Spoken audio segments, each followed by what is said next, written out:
देखिए, एक तो वो केस बड़ा काफ़ी अपील उसकी बहुत अरसे तक पेंडिंग में पड़ी रही। वो लग नहीं रहा था, सुप्रीम कोर्ट ने जब वो उठा लिया, तो आप क्योंकि उसको कवर कर रहे थे, आपने देखा था कि किस तरीके से पूरे पाकिस्तान से पाकिस्तान तहरीक इंसाफ की खवातीन आती रहीं। सुबह 8 बजे, साढ़े 8 बजे हम कोर्ट्स के बाहर आके खड़े होते थे। मैं अंदर मौजूद रही हूँ थ्रू आउट। और फिर उसका एक क्योंकि एसआईसी की तरफ से भी केस रजिस्टर हुआ था, और हुँ, आपने जिस तरह बताया, तो आपके नाजरीन के लिए मैं ज़रूर बता दूं कि मैंने एज ए पटिशनर जो एग्रीव्ड पार्टी होती है उसको हुँ, रिप्रेजेंट करने के लिए हुँ, पटिशन डाली थी, और मैंने अप्रूवल ली थी इमरान खान साहब से डायरेक्ट जाके। तो अल्टीमेटली जिस वक्त रिलीफ मिला है तो वो मेरी पटिशन पे मिला है। सलमान अकरम राजा साहब वाज काइंड इनफ कि उन्होंने ये केस उठाया था। तो एसआईसी को जब रिप्रेजेंट करे थे पार्टी, उस वक्त तक पार्टी को ये पता नहीं था कि हम भी केस करने जा रहे हैं एज ए ग्रीव्ड पार्टी। हुँ, क्योंकि खान साहब ने मुझे कहा था कि खवातीन स्टेक होल्डर हैं, तो खवातीन की आवाज़ अभी तक क्यों नहीं आ रही है। और उसमें ये था कि अगर हम प्रोटेस्ट करने बाहर आते हैं, या इलेक्शन कमीशन के भी बाहर इवन प्रोटेस्ट करने गए, बहुत दिन जाते रहे, हुँ, तो वहाँ पुलिस आ जाती है और वो आके बाकायदा अरेस्ट करना शुरू कर देते हैं। तो इसलिए एज ए पटिशनर हमें अंदर जाना पड़ा। हुँ, सो उससे ये हुआ कि पूरे पाकिस्तान की खवातीन ने सुप्रीम कोर्ट की प्रोसीडिंग्स को देखा, और उसको उन्होंने एडमायर भी किया। जिस तरीके से तमाम जजेस ने इसमें पार्टिसिपेट किया, बहुत आपने देखा कि एक्टिव पार्टिसिपेशन थी। बड़ा ही इम्पोर्टेंट केस था, पूरे पाकिस्तान की तवज्जो उस तरफ थी। लेकिन बहुत हल्के ये कह रहे थे कि ये आप लोगों को सीट्स नहीं मिल सकती, ये सीटें नहीं मिलेंगी। तो वो जज्बाती होने की वजह ये थी कि ना सिर्फ सीटें मिली थी, पाकिस्तान तहरीक इंसाफ वापस हुँ, असेंबली में मानी गई कि वो एज ए पार्टी सरवाइव हुँ, करती हुँ, है, का जो पार्लियामेंट्री पार्टी बन एक गई। जी हाँ, अच्छा, और 2/3 मेजॉरिटी जो नाजायज दी गई थी इस पीडीएम की हुकूमत को इलेक्शन कमीशन की तरफ से, वो वापस आ गई। सो अभी अमल दरामद नहीं हुआ, अमल दरामद होना चाहिए। This is against the constitution की अगर सुप्रीम कोर्ट ने एक जजमेंट दी है, और एक मेजॉरिटी मेंबर्स की जजमेंट है, बेंच की जजमेंट है, हुँ, हुँ, और उस पे इम्प्लीमेंटेशन करने की बजाय उसमें ले तो लाल किए जा रहे हैं, उसके ऊपर रिव्यू डाले जा रहे हैं। हालांकि अभी तक डिटेल जजमेंट भी बाहर नहीं आई। ये अभी बस ये वीक चल रहा है, इंशाल्लाह इसके बाद आई होप के जल्दी डिटेल जजमेंट भी आएगी, हुँ, हुँ, और इस पे इलेक्शन कमीशन को इम्प्लीमेंटेशन भी करनी पड़ेगी। लेकिन इस सारे केस का रिएक्शन ये आया कि हमारे तकरीबन 4-6 एमएनएज और जो हैं उनको दोबारा से सीट्स में जो रिकाउंटिंग हुई वो भी आपके सामने है। 4 एमएनएज उड़ा दिए गए, 4 उठा लिए गए। हुँ, हुँ, वो जो एबडक्शन का एक तमाशा चल रहा है, एनफोर्स्ड एबडक्शंस का, और वो भी हुआ। फिर बहुत सारे लोगों के एफिडेविट्स जब जमा हुए हुए थे, तो आपने देखा कि ऑफिस में धावा बोल दिया गया। हमारी खवातीन बैठी हुई थी, वो उठाई गई ऑफिस से। मैं अडयाला जेल गई हुई थी, मुझे वहां जब मैं बाहर निकली हूँ तो कॉल आई कि आपने इस तरफ नहीं आना है क्योंकि सीटें लिस्टें जमा हो गई हैं, तो फिर दोबारा उठाने वाला सीजन स्टार्ट हो गया। मतलब ये इस तरह की इतनी सिचुएशन वर्स्ट है हुँ, हुँ, कि कई दफ़ा तो बंदा हैरान होता है कि यार, इस्लामी और जमहूरिया दोनों नाम लगाते हुए जब ये सारे मामलात हो रहे होते हैं, तो आप सोचते हैं कि वाकई जमहूरिया, वाकई इस्लामी, कि ये वाली रवायात तो नहीं थी। और बाकी जहाँ तक पार्टी की स्ट्रैटेजी कह रहे हैं, तो सलमान अकरम राजा साहब लीगल हेड बन चुके हैं, लीगल कमेटी के हेड हैं। हुँ, और वो इस पे बड़ा तरीके से, क्योंकि उन्होंने ये सारा केस कंटेस्ट किया था, ये पहले भी लीगल फाइट थी, और लीगल ही तरीके से इसको कंटेस्ट किया, प्लस पॉलिटिकल जो हमारी एक्टिविटी रही साथ, प्रोटेस्ट रहा।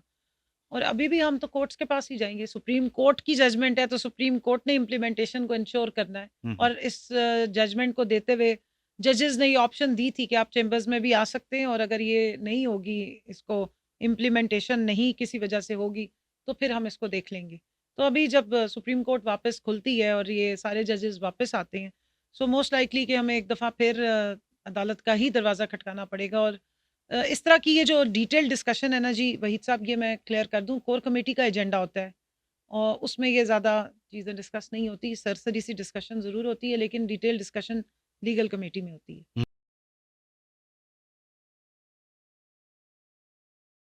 सबसे चीज़ मुझे खतरनाक हद तक बढ़ती हुई नज़र आ रही है, वो जुडिशरी के ऊपर जो कू किया जा रहा है, या उनको जिस तरीके से पुश बैक किया जा रहा है, ये कैसे कूआ हो रहा है? जजेस के साथ। ये जो अब दोबारा बिल पेश किए जा रहे हैं कि नंबर्स बढ़ा दिए जाएं और 7 का नंबर बढ़ाया जाए। कल इस पे बहुत डिबेट हुई सेनेट में भी। हुँ, हुँ, अली जफर साहब ने भी उठ के पूरा नुक्ता बयान किया कि चलो, अगर आप 2 बढ़ा रहे होते तो हम आपको पूरी सपोर्ट करते हैं। ये लोअर जुडिशरी में जहां लोग ख्वार हो रहे होते हैं, जहाँ सालों केसेस नहीं लगते और जहाँ आपको जरूरत है ज्यादा जजेस की, वहां पे तो आपका कोई फोकस ही नहीं है कि नंबर्स बढ़े। जो सुप्रीम कोर्ट जिसके नंबर्स पूरे हैं, आप सबसे ज्यादा कवर करते रहे, यू नो इट वेल के 17 का जो बेंच था और 2 जजेस उस वक्त भी नहीं थे मौजूद, एक बीमार थे और एक छुट्टियों पे गई थी। सो उसके बावजूद भी आप जो है वो 7 और जजेस लाने के चक्कर में कि नंबर्स ऐसे करने की कोशिश कर रहे हैं। ये तो पार्लियामेंट का इस्तेकाक है कि वो अमेंडमेंट्स कर सकते हैं प्रोवाइडेड कि उनके पास सही नंबर्स हों।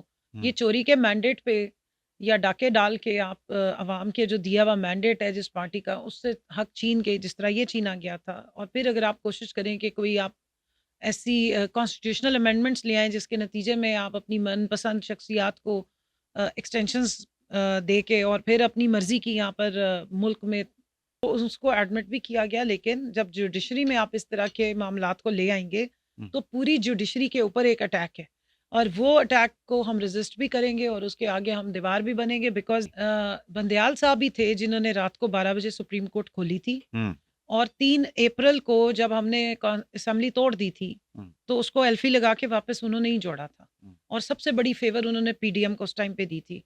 उन्होंने पोडियम पे बुलाया था बिलावल को, उन्होंने पोडियम पे बुलाया था शहबाज शरीफ को, उन्होंने इमरान खान साहब को पोडियम पे बुला के बात नहीं सुनी थी। ये भी इनको मेरे ख्याल में तारीखें याद नहीं रहती, मुझे याद रहती हैं।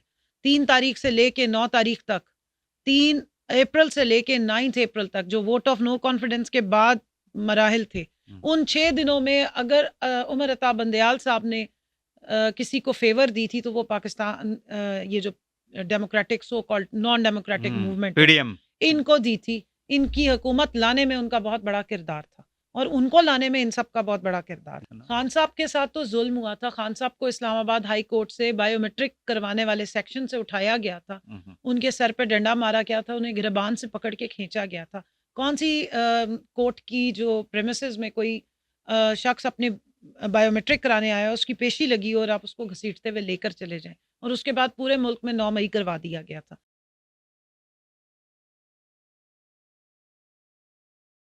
ना इंसुलेशंस की बात हुई थी ना कोई और, अब बात ज़्यादा आगे निकल जाएगी।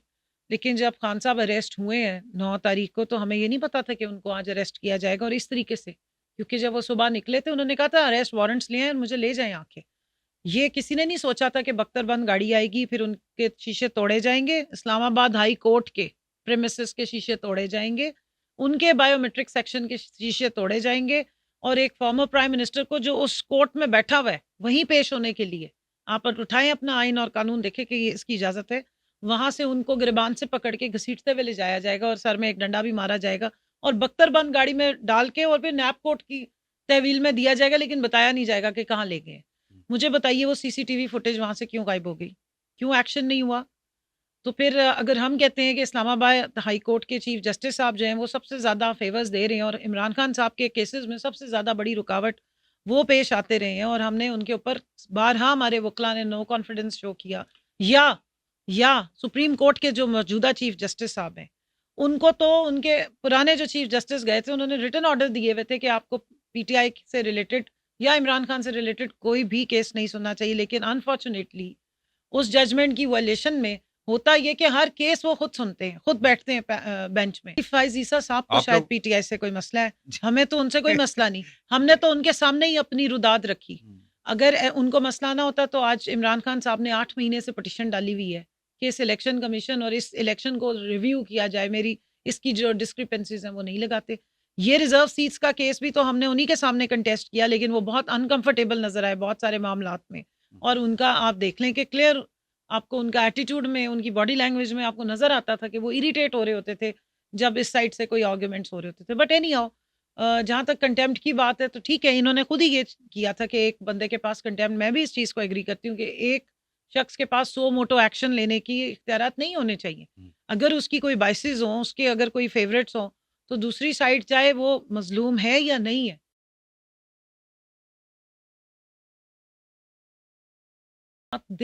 दे आर क्लियर्ड, एक्चुअली उनको किया गया है साफ, हुए नहीं है वो अपने केस कंटेस्ट करके बाहर नहीं आए हैं। उन्होंने बाहर वापस आने की शर्त ही यही रखी थी कि हमारे केस क्लियर कर दिए जाए, लेकिन जैसे अदालतों से हुए बस छोड़ देना, मैं फिर क्या कहूँ। मतीउल्लाह जान साहब हो गए या और लोग हैं, जब ये अरेस्ट इनको उठा लिया गया था तो उसके फौरन आवाज उठाई गई श्री मज़ारी साहिबा उस वक्त हमारी ह्यूमन राइट्स की वजीर थी, उन्होंने बात की, हमारी इंफॉर्मेशन की कमेटी में इनका केस आया, हमने खुद इनको सबको सपोर्ट की, प्राइम मिनिस्टर ने उसका नोटिस लिया कि इनको फ़ौरन वापस वो रिकवर किया जाए और इनको लाया जाए सामने, ये कौन से तरीक़ेकार हैं, पिस्तौल निकाल के बाहर आ जाएंगे। बट अब और अगर आपने बात करनी है कि जजेस, तो 6 जजेस आपके इस्लामाबाद हाई कोर्ट के सिटिंग जजेस जो हैं, उन्होंने आप लेटर लिख के भेजा है काजी फाइज ईसा साहब को कि देखिए हमारे साथ क्या हो रही है।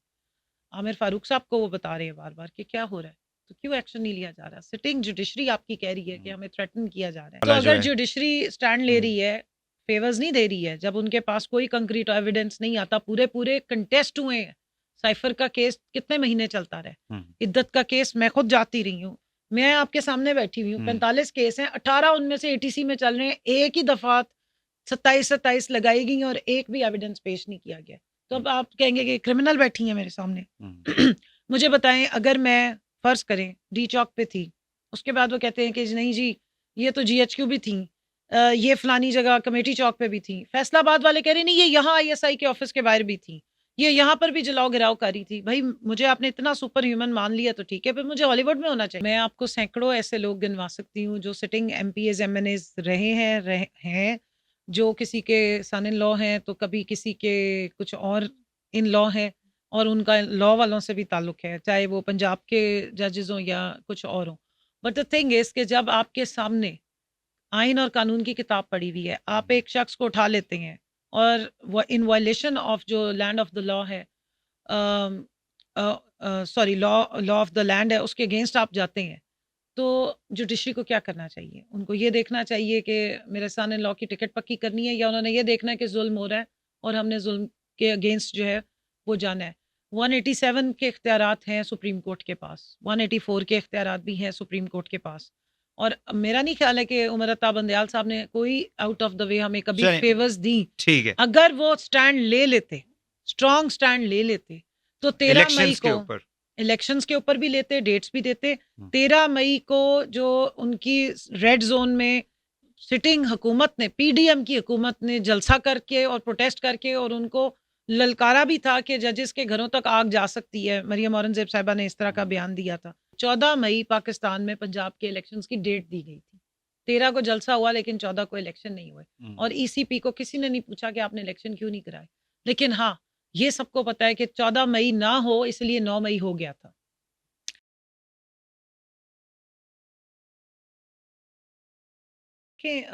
काजी फाइज ईसा साहब ने मुख्तलिफ टाइम्स पे ऐसे बयान दिए, जैसे अब वो जब बल्ला छीनने वाला केस हुआ, तो ये रिजर्व सीट्स के केस में उन्होंने कहा कि हमने तो इंट्रा पार्टी इलेक्शंस की बेस पर जो है वो लिया था और इसकी इंटरप्रिटेशन ECP ने गलत की। आपने खुद कवर किया है, जज साहब जो है वो अपनी दी हुई जो जजमेंट है उसकी एक्सप्लेनेशन भी खुद ही देते रहे, और उन्होंने बताया कि देखें हमने किसी पार्टी को ख़त्म नहीं किया था, हमने तो उनका सिर्फ निशान लिया था, पार्टी तो एग्जिस्ट कर रही है। ये बात बार हाँ हुई, और जब भी उस केस का जिक्र होता था वो अनकंफर्टेबल हो रहे होते थे।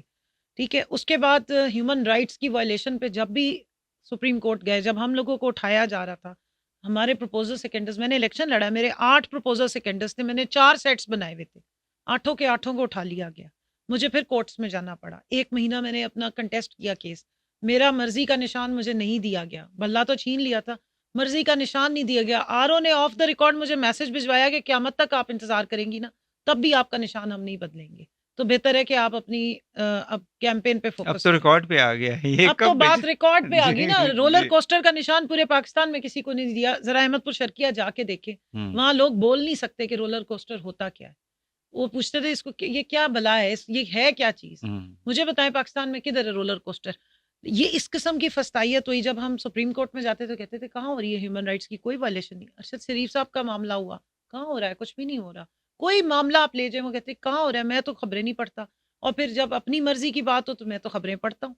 सो ये सारी बातें देखने के बाद मंसूर खान साहब हो, जस्टिस मुनीब हो, या कोई भी आगे लाइन में बैठे ऑनरेबल जजेस हों, इंसाफ को देखें, ये ना देखें कि आपके सामने साइल कौन है, आप ये देखें कि उसका मसला क्या है, उसकी प्ली क्या है, उसकी प्रेयर क्या है।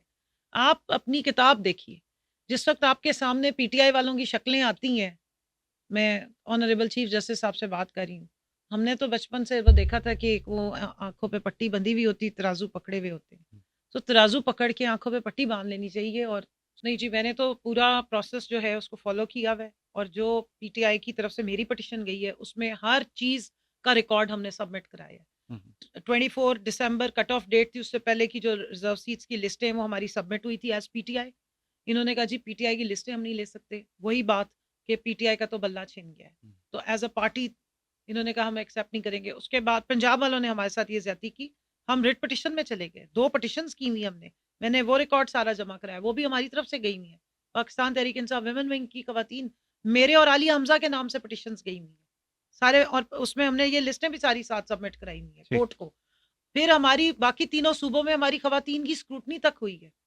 तो ये कैसे कह सकते हैं एसआईसी ने नहीं कराया हुआ था, पीटीआई ने सब कुछ किया हुआ था, पीटीआई ने सब कुछ किया हुआ था, हमने अपने फॉर्म्स भी पीटीआई के नाम से सबमिट किए हुए, तो इसलिए रिटर्न नहीं हुआ है। केस पढ़े ये जाके, मैंने जो रिकॉर्ड दिया है मैंने ए टू जी सारी चीजें पेश की हैं, क्योंकि मैं मेंटेन कर रही थी, साथ साथ कोर्ट्स को हम फॉलो अप कर रहे थे। उन्होंने इसी केस की जो 14 जनवरी को जजमेंट आई है उसके बाद हमारी पिटिशन फारिग कर दी गई कि नहीं अब तो आपका सियासी वो खत्म हो गया है। तो इसीलिए हम आए हैं कि भाई ऐसे, और उन्होंने इसलिए ये बताया है आपको कि वो, और खुद जज साहब कह रहे हैं कि जनाब पीटीआई खत्म नहीं हुई है, सिर्फ उनका बल्ला छीना गया। देखिए कंसर्न ये है कि एक का क्यों हो रहा है, 4-6 का होना चाहिए था, बाकी नामों को भी साथ एंटरटेन करें।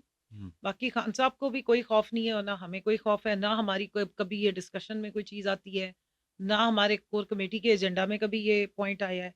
वो जाने तो उन्होंने जनरल जाने, सानू की मसला है। फिर जब वो उनके साथ एसोसिएट हो गए तो उन्हें हमारे से डिसएसोसिएट कर दिया गया। पहले वो उनके विलन थे तो वो हमारे हीरो बन गए थे, तो पॉलिटिक्स में इंटरफेरेंस कर रहे थे, तो उनके तो ट्रायल्स होने चाहिए।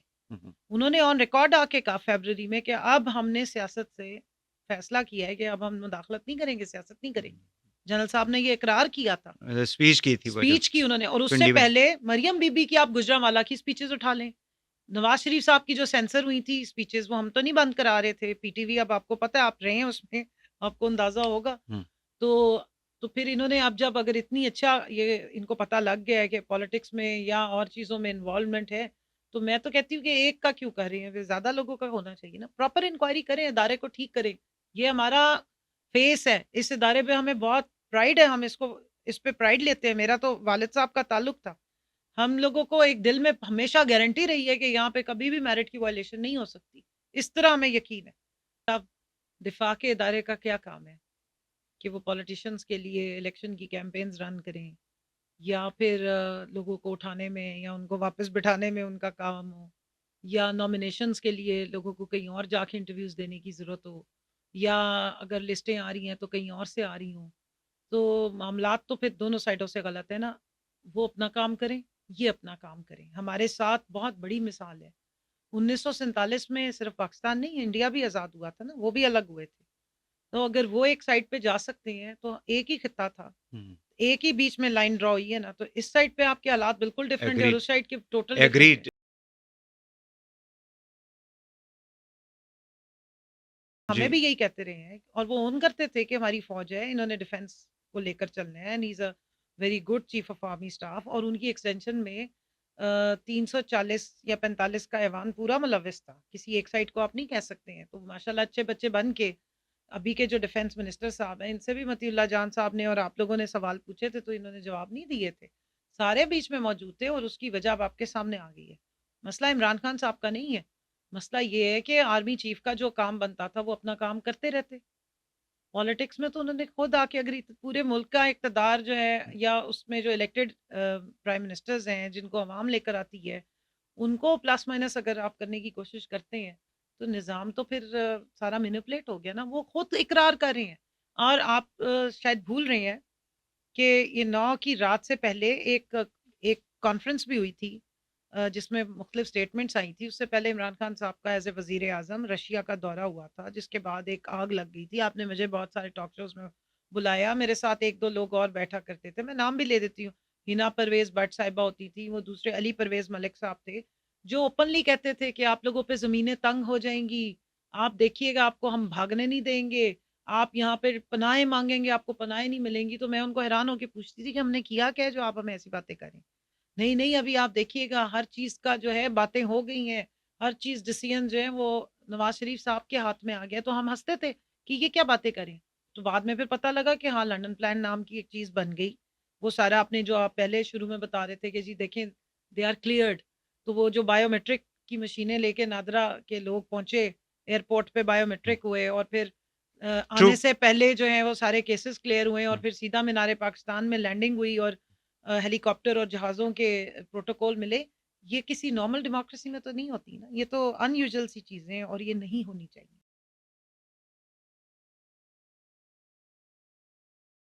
बात सुने, कौम तो पाकिस्तान तरीके इंसाफ और इमरान खान के साथ खड़ी है। उन्होंने तो 8 फरवरी को बता दिया कि हम खान के साथ। इस ये बात की माफ़ी मांगे, सच बोलने की, कौम को शऊर देने की, कौम को आज़ादी का मतलब समझाने की, मुल्क की मईशत को बेहतर करने की, जो नौजवान है उनके लिए बेहतर तालीमी माहौल और बेहतर जो है वो रोज़गार के मौके पैदा करने की, या और बहुत सारी बातें, वो वी शेप जो रिकवरी हुई थी या टेक्सटाइल में जो रिकवरी हुई थी, वो सब कुछ करने की माफ़ी मांगे, पनाह गाह क्यों खोली थी उसकी भी माफ़ी मांग लें, या इन सब से माफ़ी मांगे इनके कहने पे। देखें अगर तो आप केसेस चला रहे हैं, 200-250 केस आपने बना के चला दिए, तो वहां प्रूव करें जाके माफ़ी किस बात, कोई बादशाही निज़ाम चल रहा है मुल्क में, किससे माफ़ी मांगे और किसके कहने पे मांगे?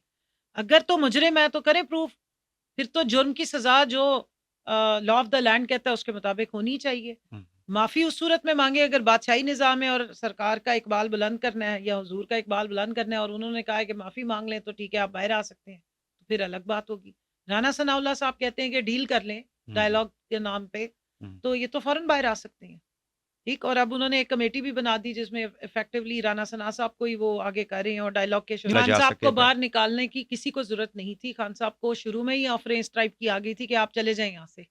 तो अगर उन्होंने जाना होता तो वो फिर वो अपने 2 अदद बच्चे और एक वहाँ की अमीर तरीन जो मुल्क दुनिया के 6वें अमीर तरीन शख्स की बेटी को छोड़ के यहाँ आने की उन्हें क्या जरूरत थी इस मुल्क और कौम के लिए, अपनी पूरी जिंदगी, अपनी पूरा जो प्राइम टाइम था वो लगाने की क्या जरूरत थी? फिर इस मुल्क की हर गली, हर मोहल्ले, हर पहाड़, हर दरिया के आसपास रुलने की क्या जरूरत थी? बात पावरफुल की नहीं है, बात मैंडेट की है। इस हुकूमत के पास एक्चुअल मैंडेट नहीं है, ये मैंडेट चोरी करके बैठे हुए हैं।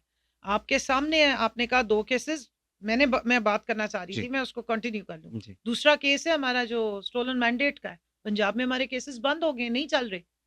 जो फॉर्म 47 की हुकूमत है वो चलने नहीं दे रही है, वहां पे भी जजेस का प्रॉब्लम करके तो हमारे ट्रिब्यूनल्स के केसेस 120 दिन में ट्रिब्यूनल्स ने फैसले देने थे, वो केस सुप्रीम कोर्ट में जाके बंद हो गया।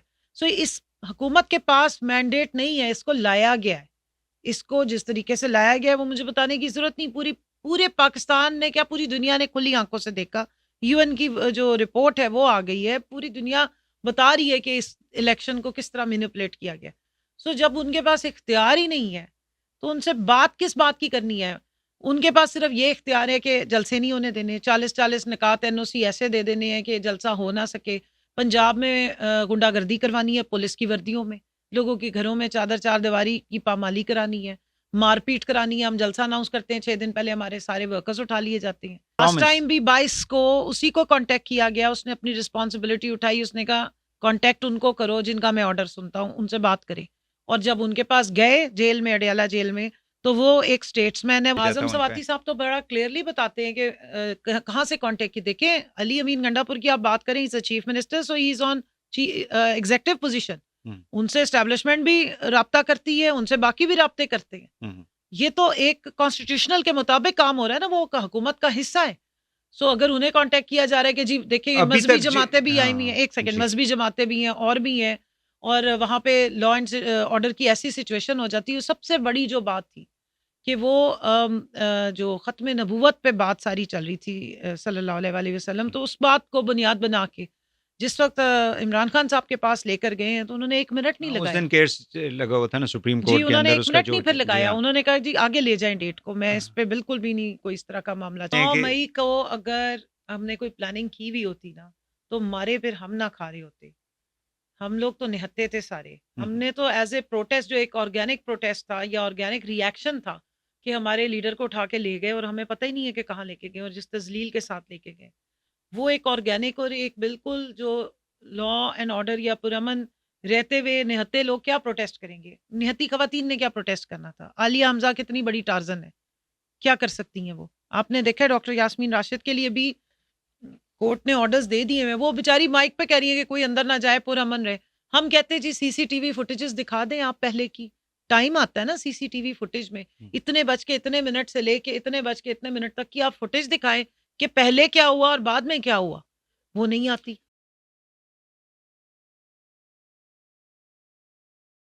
दोनों साइड्स का उन्होंने बात की, उसको मिसकोट किया गया। उन्होंने इस्लामिक पर्सपेक्टिव में एक बात की थी। और मुझे बताएं पाकिस्तान के जो कवानीन है या पाकिस्तान का जो हमारा मजहब है या कल्चर है वो क्या कहता है? यहाँ पर आप कभी कहेंगे कि टू पीस में खवातीन निकलें या बिकनीज पहन के निकलें? कभी आपने सुना है यहाँ पे सारी खवातीन एक डिसेंट तरीके से ही ड्रेसअप होती है? उन्होंने कोई ऐसी बात नहीं की थी। हमने उस वक्त भी इस बात को ये जब आउट ऑफ कॉन्टेक्स्ट प्रेस उसको इन्होंने कॉन्फ्रेंस ब्लो करने की कोशिश की थी तो हमने इस पर बात की थी। खान साहब ने हमें पार्टी में खवातीन के लिए एक बहुत बड़ा फोरम अवेलेबल किया है। और इस दफ़ा भी आप देखें सारी जो पार्टीज हैं उसमें सबसे ज़्यादा अगर टिकट्स दी गई हैं जनरल इलेक्शन कंटेस्ट करने के लिए, पाकिस्तान तहरीक इंसाफ ने दी है। और ये नहीं है कि हमारी टिकट्स बकौल फैसल वाडा साहब के कोई लेने के लिए नहीं था, लाइनें लगी हुई थी। 3,500 जो हैं वो एप्लीकेशंस वो पीटीआई को आई हैं पूरे पाकिस्तान में, किसी एक रीजन में या एक सूबे में नहीं है। सो ये जो सारा मामला ऑक्सफोर्ड का चल रहा है ये मैं आपको बता दूं। सबसे पहली बात ये कि 50 के करीब लोगों ने एंडोर्स किया, साइन किए, और उनकी जो काउंसलर ये जो क्या कहते हैं चांसलरशिप है उसके लिए उन्होंने उनका नाम प्रपोज किया है। फॉर द फर्स्ट टाइम ये इलेक्शन पे जा रहे हैं ऑक्सफोर्ड में भी। पहले भी वो नॉमिनेट कर देते थे या किसी को वो सिलेक्ट कर लेते थे और चांसलर फॉर लाइफ टाइम हुआ करते थे। ये फर्स्ट टाइम हो रहा है और चांसलर फॉर 10 ईयर्स होगा। पाकिस्तान नहीं साउथ एशिया से फर्स्ट टाइम किसी लीडर का नाम इस तरीके से इस कंपटीशन के लिए गया। नून लीग वाले ईमेल्स लिख रहे हैं, अच्छा कुछ और पेपर्स वालों को कांटेक्ट करें, मगर जिस खातून ने ये आर्टिकल लिखा है खवातीन वाला और तालिबान वाला, शी इज सपोर्टिंग मिस जी। बैनेट वो कुछ इस एक तरह का। वहाँ की एक और कैंडिडेट है जो खान साहब के की तरह लाइन में है, सही है। ये उनकी कैंपेन भी कर रही है और उनको सपोर्ट भी कर रही है। तो उस हवाले से इस तरह की बात की गई है। जहाँ तक तालिबान की या वो सलमान रश्दी की बात की जा रही है, तो पहले आप देखें कि पाकिस्तान के अंदर इमरान खान को यहूदी लॉबी का एजेंट कहा जाता था। आज ऑक्सफोर्ड में उनको बताया जा रहा है कि ये तो बड़ा सच्चा मुसलमान है, ये तो नामूस रिसालत के लिए आवाज़ उठाने वाला है। तो हमें तो इस पे बड़ा फ़ख्र है जी, शुक्र अल्लाह का कि वहाँ जाके ये मान रहे हैं कि अगर दुनिया में किसी ने नामूस रिसालत के लिए आवाज़ उठाई है तो वो लीडर इमरान खान है। और 15 मार्च की डेट रखवाई है जो तहफ़्फ़ुज़ नामूस रिसालत पे पूरी दुनिया में OIC का फोरम, कोई फोरम ऐसा नहीं, UN का फोरम जहाँ पर उन्होंने उठा के ये आवाज़ ना उठाई और पूरी दुनिया को सेंसिटाइज किया है कि हमारे लिए हमारे नबी की रिस्पेक्ट कितनी मैटर करती है। तो ये क्रेडिट है, इसको मेरा ख्याल है डिस्क्रेडिट बनाने की हमें ज़रूरत नहीं है। बाकी किस्मत जो है वो बेहतर बताती है और एक नाम है ऐसा। अब अगर नून लीग वालों के पास नहीं है कोई लीडर के वो ऑक्सफोर्ड में वो चांसलरशिप के लिए कैंपेन लड़ सके, तो जो पाकिस्तान का लीडर है और पूरे साउथ एशिया के लिए एक क्रेडिट बन रहा है, उससे इतना थ्रेटन फील ना करें कि आपको ईमेल्स करनी। पार्टी की तंजीम जो है वो इंडिपेंडेंटली चलती है और खान साहब अपनी तंजीम को, अपनी पार्टी के जो मामलात हैं उनको एंडोर्स करते हैं हमेशा। तो ठीक है, उनका भाई है वो, उनको लेकर उनके केसेस को भी चल रही हैं, वो रोज जाती हैं, उनके थ्रू खान साहब मैसेजिंग भी करते हैं, वो बाहर आके बताती भी हैं क्योंकि उनका कांटेक्ट ज्यादा होता है, एक्सेस उनको मिलती है, हमें नहीं मिलती है। सो वो कन्वे करती हैं, उनकी रिजर्वेशंस भी हो सकती हैं और होनी चाहिए। कंसर्न्स तो होते हैं क्योंकि जाहिर है एक बंदा अंदर बंद है और उसकी जान को भी खतरा है और मुख्तलिफ मामलात उनके अच्छे नहीं होते। कई दफ़ा पिछले पूरा एक हफ्ता बहुत बुरी तरह उनको ट्रीट किया है, वहां पर किसी नए DSP को लगाया गया है जो बदतमीजी करता रहा है कि वो इमरान खान साहब को कोई खुदा ना खास्ता वो कुलभूषण यादव नहीं है, हम सब पे 780 है और पता नहीं क्या क्या लगाया गया। वो इस मुल्क के फॉर्मर प्राइम मिनिस्टर हैं और लोगों को अगर उनसे मोहब्बत हो जाती है या हुई भी है तो आप बदल तो नहीं सकते। उन्होंने तो लोगों ने, और आप जेल मैनुअल पढ़े ना, उसके मुताबिक कहाँ लिखा है कि आपने एक फॉर्मर प्राइम मिनिस्टर और एक पॉलिटिकल प्रिजनर को मिसट्रीट करना और बदतमीजी उसके साथ करनी है।